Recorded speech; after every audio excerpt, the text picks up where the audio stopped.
Okay, guys, we are about to start the book summary session. So this is for the people on YouTube. If you're here, I'm so glad you're here. What you can do is you can watch the stream here, but if you want to interact with me or the people in the server, you can join the Discord server from the links given in the description. So hop in there. So let's get started with the summary session.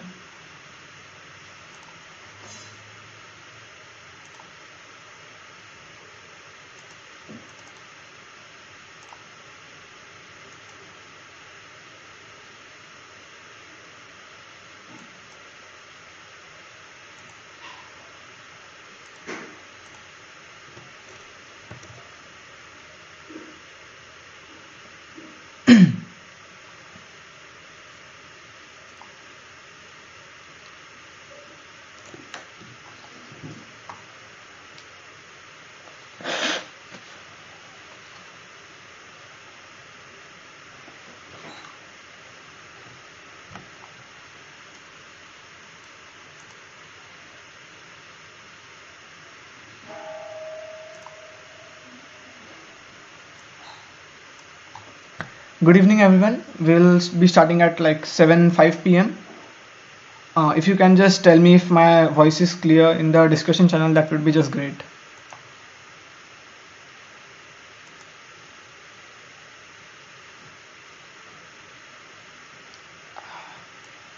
Lovely. Thank you, Benzin and N8T Fox.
So yeah, this is the first time on YouTube, so I'll be telling what I do here in these summary sessions.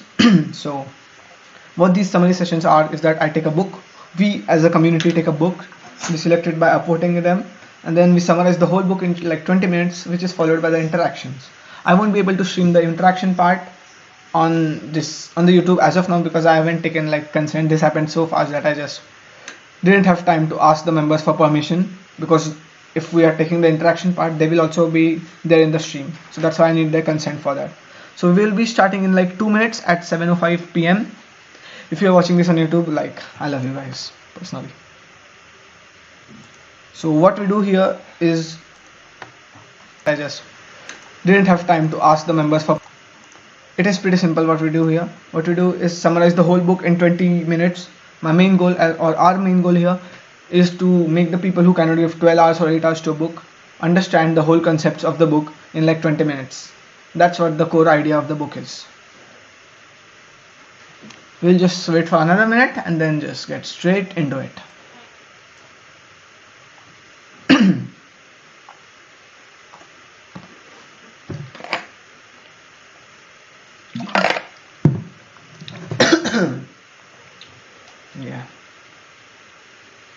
Hey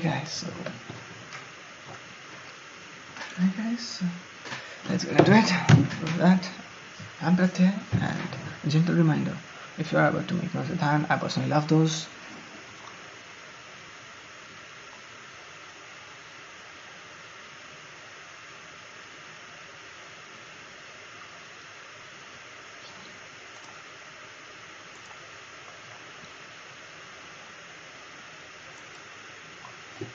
So guys, let's get started.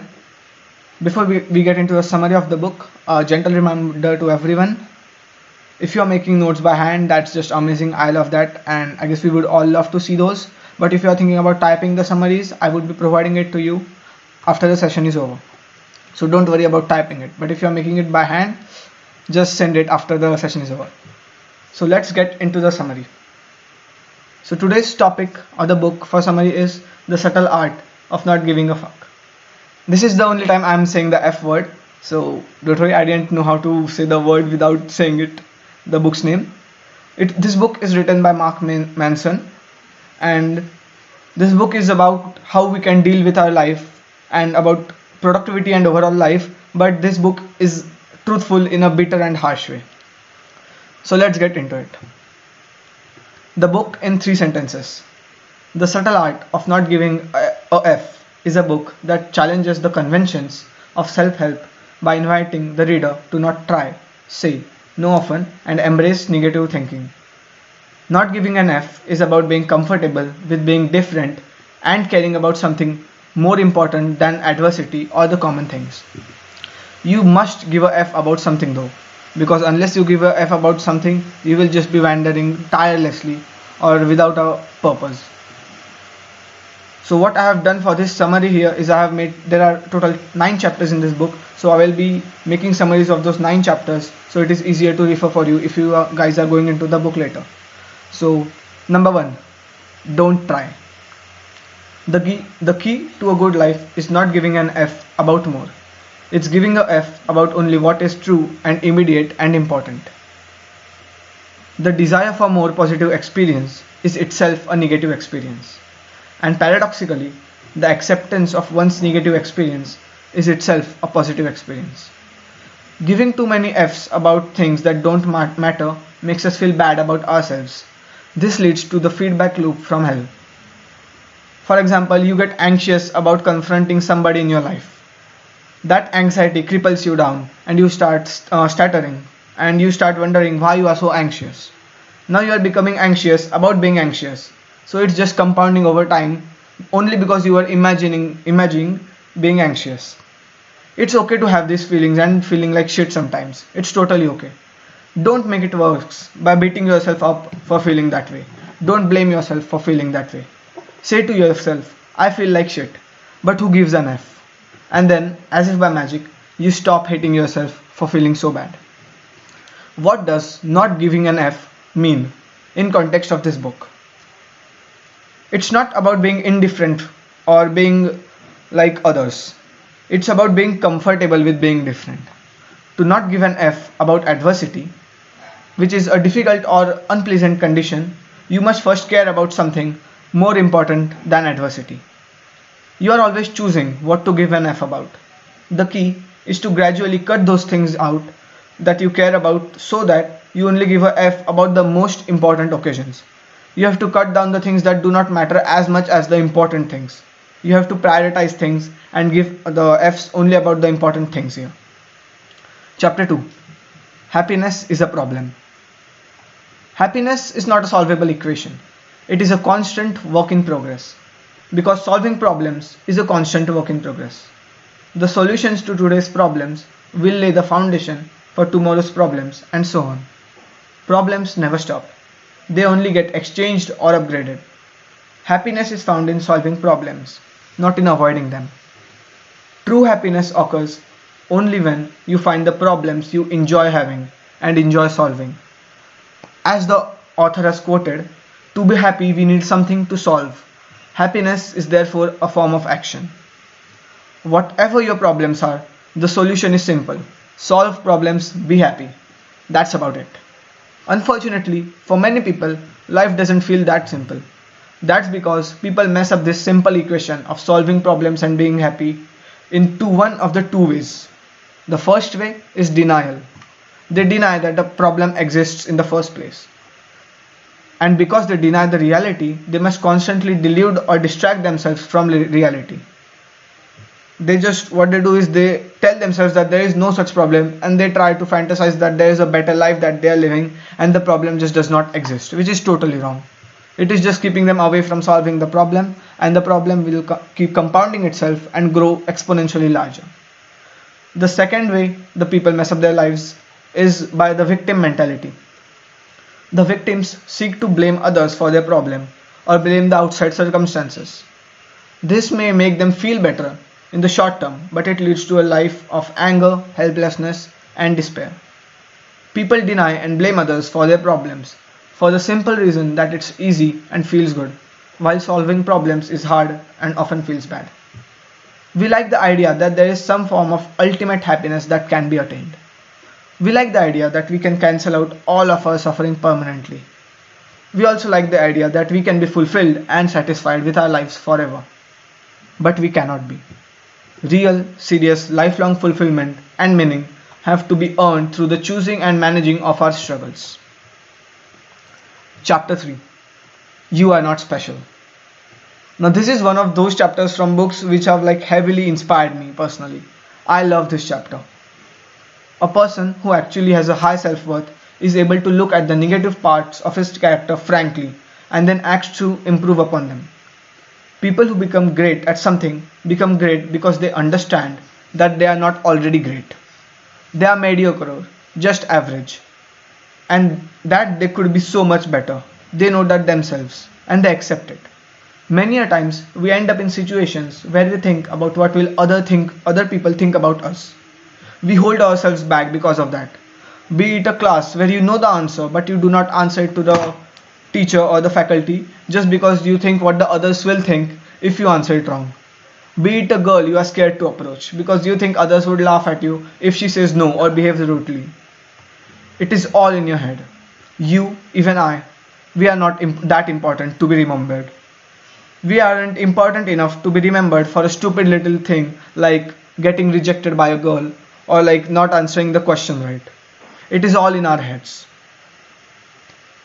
As Confucius has said, we have two lives, and the second begins when we realize we have only one.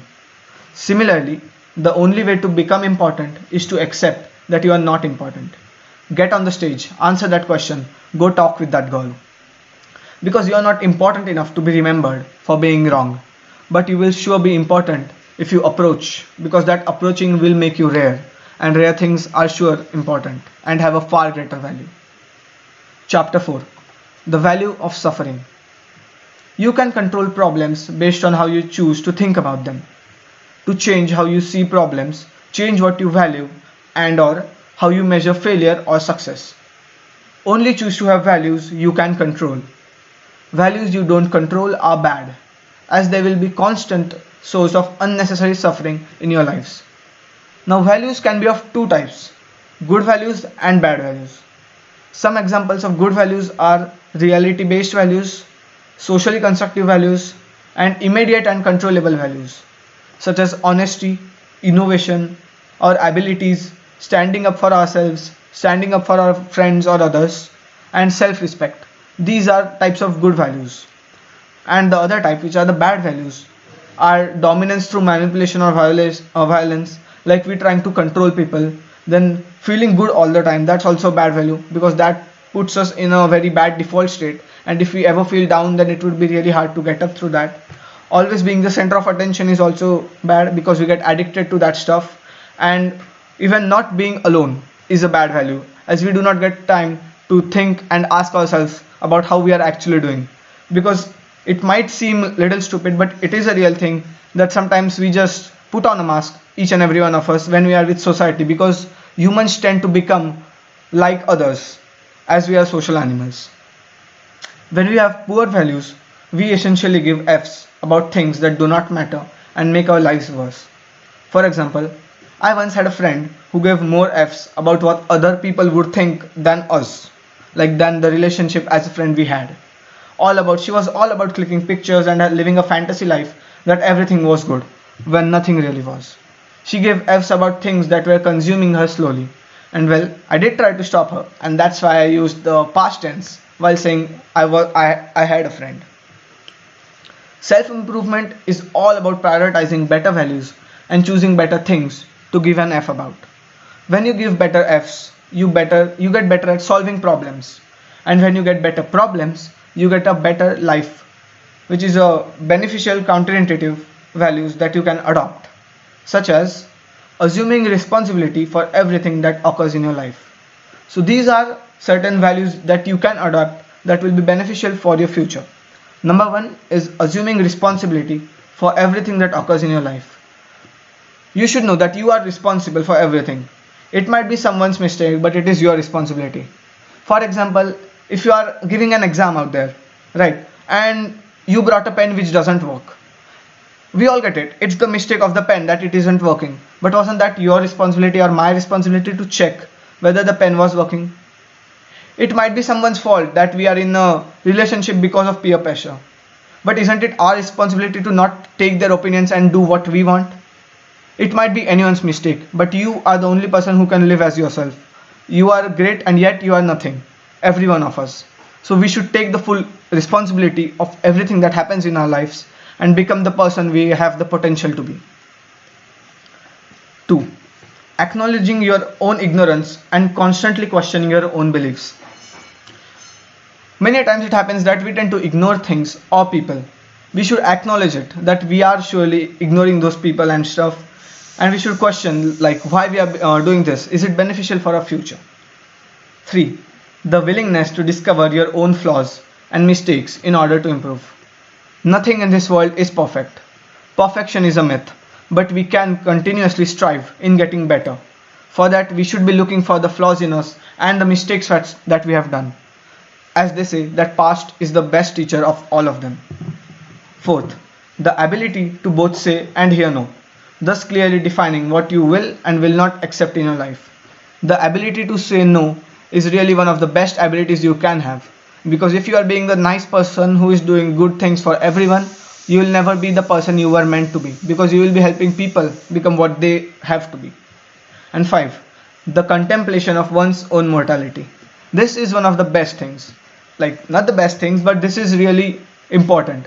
That we should be aware that we are mortal, we are going to die one day. Don't take it in a depressing way. We are going to die one day and we have to leave a legacy behind. We have to leave a mark in this world that we existed here. For that, you should always remember that you have quite less time on this earth, this beautiful place, and we have to do something instead of just procrastinating and stuff that will actually matter, that people can remember us for that. Chapter 5. You are always choosing. Imagine that somebody puts a gun to your head and tells you that you have to run about 30 kilometers in under 5 hours, or else they'll kill you and your entire family. That would suck, right? Now imagine that you bought nice shoes and running gear, trained religiously for months, and completed your first marathon with all of your closest family and friends cheering you at the finish line. That could potentially be one of the best moments that you could have in your life. Exactly same amount of kilometers, that is 30 kilometers that you have to run. Exact same person that's running, that's me or you. The exact same pain which is coursing through our body, the legs hurting. But when you chose it to freely run and not on a gunpoint, it was a glorious and important milestone in your life. And when it was forced on you, against your will, it was one of the most terrifying and painful experiences of your life. Often the only difference between a problem being painful or being powerful is a sense that we chose it, or someone is responsible for it, or someone just shoved it upon us.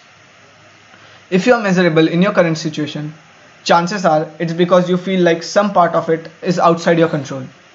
That there's a problem you have no ability to solve, a problem that was somehow thrust upon you without your choosing.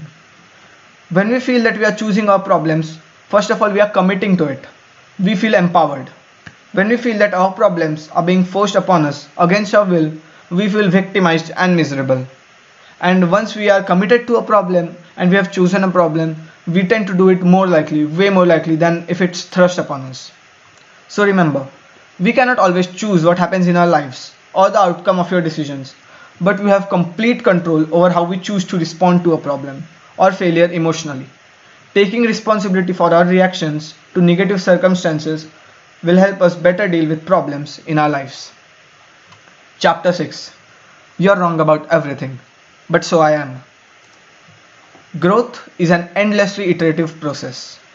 When we learn something new, we don't go from wrong to right. We never do that. Rather, we go from wrong to slightly more right.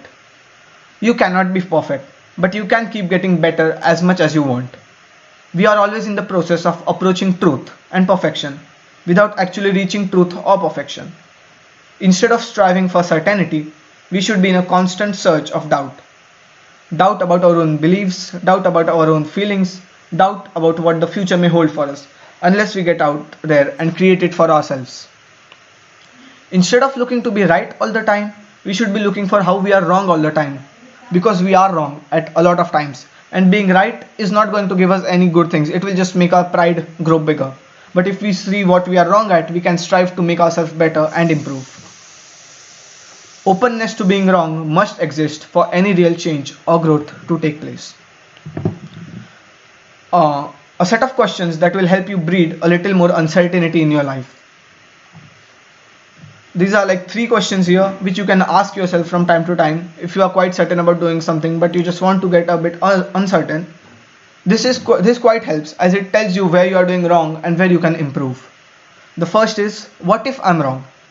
Ask yourself that. Then, what would it mean if I were wrong? What could be the repercussions, or how could it affect my life?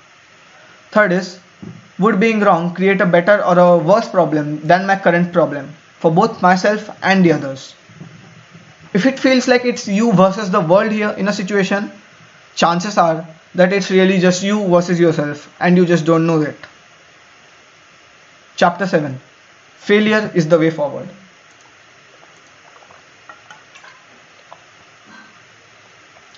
Just a second, I saw the messages right now. Okay, is my audio better right now, or was it better before?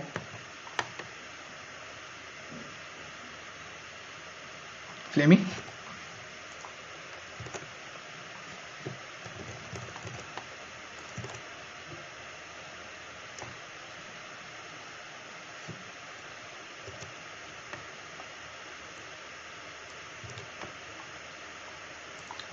Just a second guys, I'll have to adjust my mic a bit.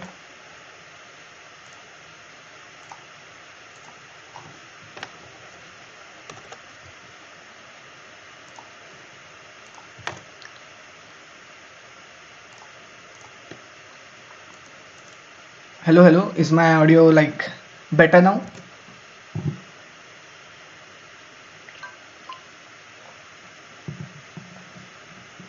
Okay, thank you. Somewhat, fair enough.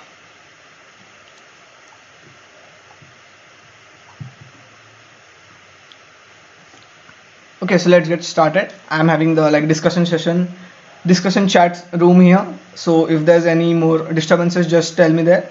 I'm checking it now. Sorry for the voice breaking. Chapter 7. Failure is the way forward. Improvement at anything is based on thousands of tiny failures. If someone is better than you at something, then it is likely because she or he has failed at it more than you have. The pain is the part of the process. The pain makes you stronger and more resilient. Learn to sustain the pain that you have chosen. Motivation is only a 3-part chain. It is an endless loop. Motivation is not only a 3-part chain. It is an endless loop. The correct order of motivation should be action, inspiration, and motivation. That is, you perform some action, you get inspiration that you can do better, and that is what provides you motivation. Your proudest achievements come in the face of the greatest adversity. The do something principle states that if you lack the motivation to make an important change in your life, do something, anything, it doesn't matter what you do, and then harness the reaction to that action as a way to begin motivating yourself. Now this can be quite confusing. So in simple word, if you are lacking the motivation to study, or if you are lacking the motivation to start something, some endeavor of yours, what you can do is do something which you like. For example, you can do a little workout, you can jog, you can listen to some songs, and then when you get motivated, you feel good, that's when you start doing what really matters. At some point, most of us reach a place where we are afraid to fail, where we instinctively avoid failure and stick only to what is placed in front of us, or only what we are already good at. Now this is not really a good attitude, as there is no way for you to grow here. If you just keep doing what you are good at, you surely will grow better. But if you are not challenging yourself, you will eventually hit a benchmark which you cannot cross without challenging yourself. So it's not really good that everything seems easy. If there are things that seem harder in your life at this moment, it means you are doing something right. It means that you are challenging yourself and you will grow exponentially from that. So don't be afraid if things are hard. They are hard because they are challenging and they will make you a person that you want to be. Chapter 8. The importance of saying no. The only way to achieve meaning and a sense of importance in one's life is through a rejection of alternatives, a narrowing of freedom, a choice of commitment to one place, one belief, or one person. We need to reject something, otherwise, we stand for nothing. If we just said yes to everything, we just stand for all the things, and then there is nothing that has all our focus. And we really need to focus at things if we want to grow better at them. If nothing is better, ouch, fair enough. Just a sec, I'll check. Hello. I guess I'm having some network issues.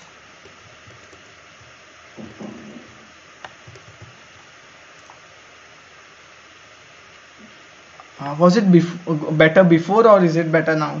I'm confused between the mics.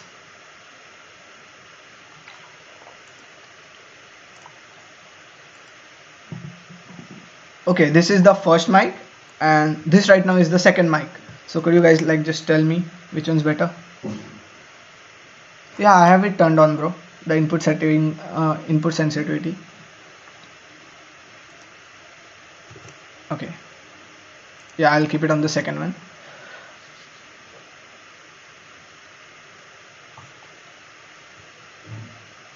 Okay, let's get back into that. We need to reject something, otherwise we stand for nothing. If nothing is better or more desirable than anything else, then we are empty and often find our lives meaningless. Part of having honesty in our lives is becoming comfortable with saying and hearing the word no. In this way, rejection actually makes our relationships better and our emotional lives healthier. A no is really important even when you want to focus, as productivity is not saying yes and doing 100 things. Productivity is saying no to 100 things so that you can do that one thing which you want to do. Chapter 9. And then you die. Death is the light by which the shadows of all life's meaning is measured. Without death, everything would feel inconsensual, not important or significant at all. All experiences without any motive, and all measurements of life and values suddenly zero.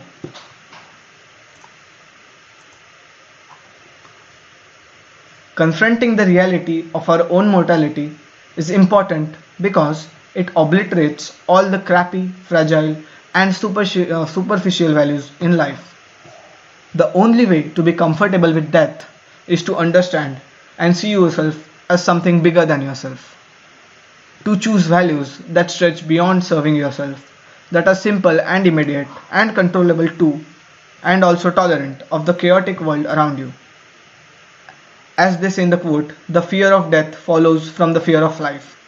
A man who lives fully is prepared to die at any time. You are already great because in the face of an endless confusion and certain death, you continue to choose what to give an F about and what not to. This mere fact, this simple optioning for your own values in life already makes you beautiful, already makes you successful, and already makes you loved, even if you don't realize it. We can't truly have a goal in our life unless we know that we are mortal. If, let's imagine for a minute that we were immortal, we had a life which was never going to end. Would we really be studying for those exams, or would we really be preparing for the JEE NEET exams if we knew that we had infinite life, we didn't have to earn a livelihood, we were just going to live forever? Of course we wouldn't. We would just do things which won't need much thinking, We would just roam around, we would go see the world, we would do stupid things which won't even be counted as doing something productive. We would do things which as of now currently will have no values in our life. The fear of death, the fear of the society, the fear of having to pay to live. These are really important things as these things shape our futures. The fear of death is something that tells us that we are mortal and we don't have that much time to just joke around and waste our time. So we should fear death, but not that much that it affects us, but we should always remember that the life isn't big enough to be spending on Instagram and social media and stuff. The life is an important thing. I'm really sorry for the network issues here. I'm having quite network issues, I guess. My Wi-Fi seems to be going through some hard phases in life. I'll try to fix it next time. I'm really sorry, guys. It is almost over though. Like there's only one paragraph remaining. So just bear with me. So at the end of the book, let's just remember that not giving an F does not mean being indifferent. It means being comfortable with being different. It means that you are doing things that matter in your life. Saying no to those things which do not matter and which you do not want to do, and taking responsibility for the things that are there in your life. That's how you can attain your potential, be more attractive, successful, and happy.